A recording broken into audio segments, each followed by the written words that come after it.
Hi friends, share বাজার রহস্য চ্যানেলে আপনাদের স্বাগত। গুপ্তধনের সন্ধানে আমরা এগিয়ে চলেছি একের পর এক এপিসোড নিয়ে। আশা করি আপনারা সবাই ভালো আছেন এবং সুস্থ আছেন। ফ্রেন্ডস, আমি প্রায়শই বলে থাকি শেয়ার বাজার সোমবার থেকে শুক্রবার কাজ করে। যারা আমরা শেয়ার বাজারের ব্যবসাটাকে ক্যারিয়ার হিসেবে নিতে চাই বা যারা নিতে চায়, তাদের কিন্তু শনিবার এবং রবিবারটা পড়াশোনার জন্য বিশেষ করে দেওয়া উচিত।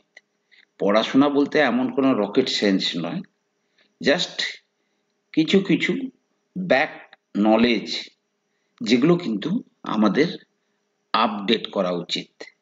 এবং আমরা যে সমস্ত জিনিসগুলো বুঝতে পারছি না, সেগুলো বুঝে নেওয়ার জন্য এই সমস্ত ছুটির দিনগুলোকে আমাদের ব্যবহার করা উচিত। এবং আমাদের ফিউচার প্ল্যান কি হবে, মার্কেটের বিভিন্ন রকমের যে সাইকেল, পাস্ট হিস্ট্রি, পুরনো পড়াশোনাগুলোকে যতই আমরা করতে থাকবো, ততই কিন্তু আমরা ভালোভাবে আগের দিকে এগিয়ে যাব। যাই হোক, সেটা নিয়ে আপনারা নিশ্চয়ই ভাবনা চিন্তা করছেন।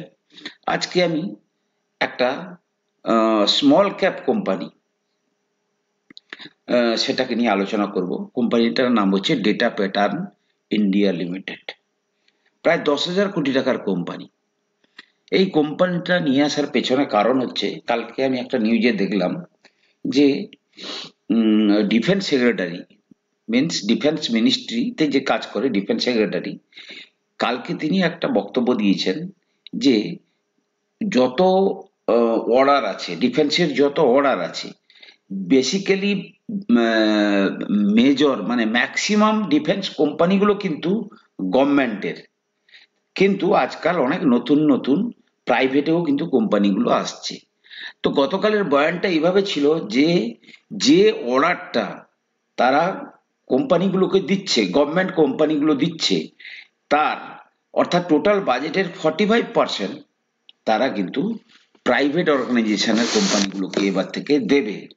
এবং প্রাইভেট অর্গানাইজেশনেও অনেক ভালো ভালো নতুন কোম্পানি কিন্তু আসছে। তার মধ্যে একটি হচ্ছে data pattern India limited. High risky, highly valued, means এটা কিন্তু অনেক কস্টলি কোম্পানি। অর্থাৎ আজকে আপনি একে কিনতে গেলে যে ভ্যালুয়েশনটা দেবেন, সেটা কিন্তু তুলনামূলকভাবে বেশি। আবার এই ধরনের কোম্পানিগুলো কখনোই কিন্তু আপনি খুব সস্তায় পাবেন না। যে সমস্ত কোম্পানির গ্রোথ বেশি, যে সমস্ত কোম্পানিতে ধরুন 2 বছর 3 বছরে টাকা ডবল করে, সেই কোম্পানিগুলো কিন্তু সবসময়ের জন্য হাই ভ্যালুয়েশনে কাজ করবে। অর্থাৎ তাদের সেটিংটাই কিন্তু ওইভাবে তৈরি হয়েছে। যাই হোক, আমরা চলে যাচ্ছি স্ক্রিনারে। প্রথমে দেখব, আমি কোম্পানিটার সম্বন্ধে একটু জেনে নেব। দেখুন ফ্রেন্ডস, এটা ম্যাক্সিমাম কিন্তু ডিফেন্স সেক্টর এবং এরোস্পেস ইলেকট্রনিক সেক্টরে কিন্তু কাজ করে। এদের মাদ্রাসে একটা ফ্যাক্টরি আছে এবং এদের এমপ্লয়ি সংখ্যা প্রায় 1300 মতো। এরা বেসিক্যালি, এদের যদি আপনি ক্লায়েন্ট দেখেন, এদের মেন জিনিস হচ্ছে, এদের ক্লায়েন্ট লিস্টে যদি দেখেন যে এদের ক্লায়েন্ট কারা, এদের ক্লায়েন্ট হচ্ছে, দেখুন, ভারত ইলেকট্রনিক্স লিমিটেড, এটা একটা গভর্নমেন্টের কোম্পানি, ঠিক আছে। হ্যাল, হিন্দুস্তান এরোনটিক্স লিমিটেড, যারা হেলিকপ্টার, তেজস এয়ারক্রাফট তারা তৈরি করে। ইন্ডিয়ান স্পেস রিসার্চ অর্গানাইজেশন অর্থাৎ ISRO, defence research and development organisation DRDO. দেখুন, ডিআরডিও শুধুই মাত্র ওদেরকে প্রায় 42% বিজনেস দেয়। বুঝতে পেরেছেন? অর্থাৎ গভর্নমেন্ট সেক্টরের উপর কিন্তু এদের ডিপেন্ডেন্সি বেশি। অর্থাৎ গভর্নমেন্ট যে অর্ডারগুলো তার কোম্পানিগুলোকে দেয়, তারা আবার তাদের সেই সমস্ত কাজকর্মকে বাস্তবায়িত করার জন্য সাব টেন্ডার দিয়ে তারা কিন্তু এই সমস্ত কোম্পানিগুলোকে ব্যবহার করে। এবং এরা দেখুন এদের যে সমস্ত ক্রিটিক্যাল প্রোডাক্টস এরা তৈরি করে, সেটা হচ্ছে কি ডিফেন্স প্রজেক্টস এর মধ্যে লাইট কম্বাট এয়ারক্রাফটে, হ্যালের Dhruv light utility helicopter, BrahMos missile programme, precision approach radars, and various communication intelligence and electronic intelligence system, অর্থাৎ হাই টেকনিক্যাল কাজে ব্যবহৃত ডিভাইস ইলেকট্রনিক্যালি এরা কিন্তু তৈরি করে এবং তাদেরকে কিন্তু সার্ভিস দেয়। সুতরাং এই সমস্ত কোম্পানির বিজনেস যতটুকু আপনারা বুঝতে পারছেন, তার চেয়ে মেন জিনিস দেখতে হবে যে কোম্পানিটার বিজনেসটা কেমন ভাবে চলছে।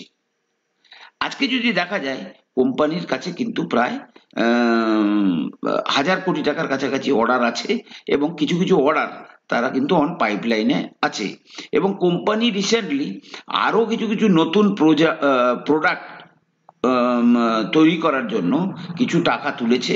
সে অতি তাড়াতাড়ি কিন্তু তারা সেই সমস্ত প্রোডাক্টগুলো নিয়েও কিন্তু ডিফেন্সের কাছে যাবে, যাতে তারা বড় বড় অর্ডারগুলো পেতে পারে। বুঝতে পেরেছেন তো? যেমন ধরুন satellite, radar, electronic warfare, communication এগুলোর ক্ষেত্রে। এবং এরা স্পেসে কাজ করে, জলের নিচে কাজ করে, জলের নিচে যে সমস্ত ডিভাইসগুলো আছে তার জন্য উপকরণ কেনে। সুতরাং এটা অত্যন্ত একটা লোভনীয় কোম্পানি।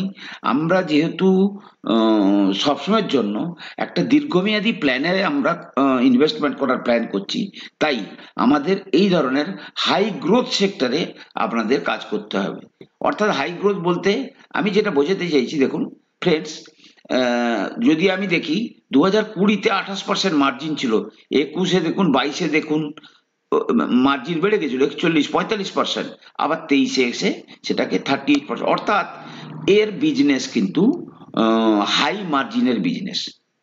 আর একটা কি জিনিস দেখবো, যে আমরা দেখবো যে সেলসটা বাড়ছে কিনা, প্রতি বছরে বছরে সেলসটা বাড়ছে কিনা, অর্থাৎ টপ লাইন গ্রোথ।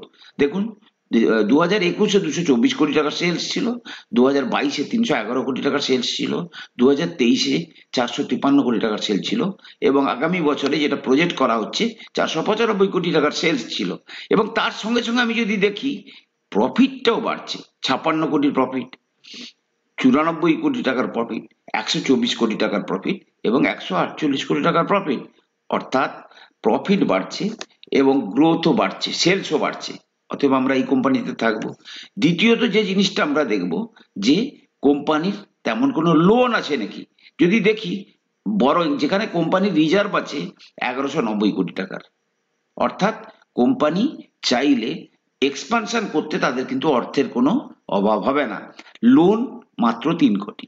এবারে দেখবো ইনভেস্টর কারা। দেখুন কোম্পানির যে প্রমোটার, যারা প্রমোটার তারা কেবলমাত্র 42.41% আছে। কিন্তু মেন জিনিস হচ্ছে কি, ফরেন ইনস্টিটিউশনাল ইনভেস্টর এবং ডোমেস্টিক ইনস্টিটিউশনাল ইনভেস্টর এরা কিন্তু স্টাডি করে ইনভেস্ট করে। আপনি যদি দেখেন এই কোম্পানিতে ফরেনাররা কিন্তু তাদের হোল্ডিং বাড়াচ্ছে।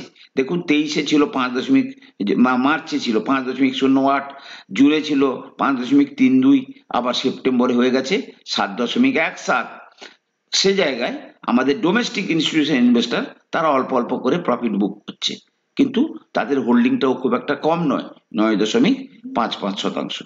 সুতরাং ফ্রেন্ডস, এই কোম্পানির যে সমস্ত প্লাস পয়েন্ট আছে সেগুলো আমি আপনাদেরকে বললাম। এবং যদি আমরা চার্টটা দেখি, চার্টে দেখুন একটা সুন্দর জিনিস তৈরি হয়েছে। এক্ষেত্রে আমি উইকলি চার্টটা নিচ্ছি। দেখুন কোম্পানিটা খুব বেশি আগেকার নয়, কোম্পানি আগেকার, কিন্তু শেয়ার বাজারে এসছে 2021-এর ডিসেম্বরে।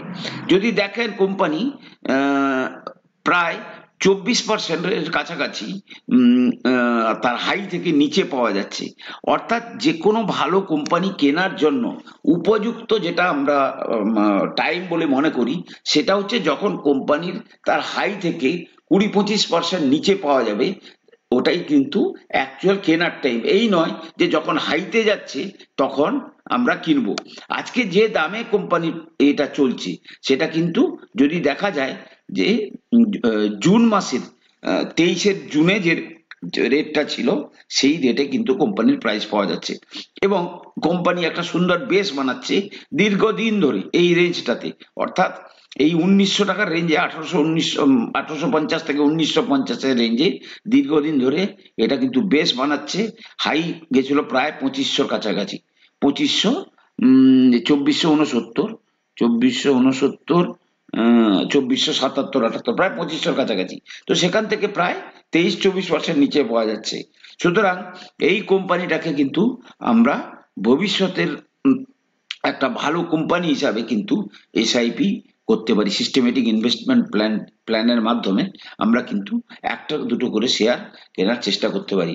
ফ্রেন্ডস, এটা কোনো রেকমেন্ডেশন নয়, জাস্ট কেবলমাত্র আপনাদের শেয়ার বাজারের উপর লিটারেসিটাকে বাড়ানোর জন্যই কিন্তু আমার এই প্রয়াস।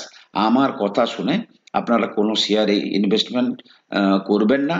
আপনারা কোনো শেয়ারে ইনভেস্টমেন্ট করা বা বেচার জন্য আপনাদের যে সমস্ত নির্দিষ্ট অ্যাডভাইসার আছে তাদের সঙ্গে পরামর্শ করে আপনারা কোনো শেয়ারের কেনা বা বেচা করবেন।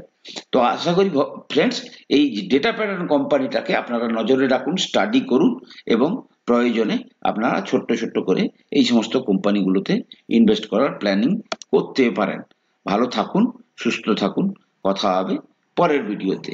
নমস্কার।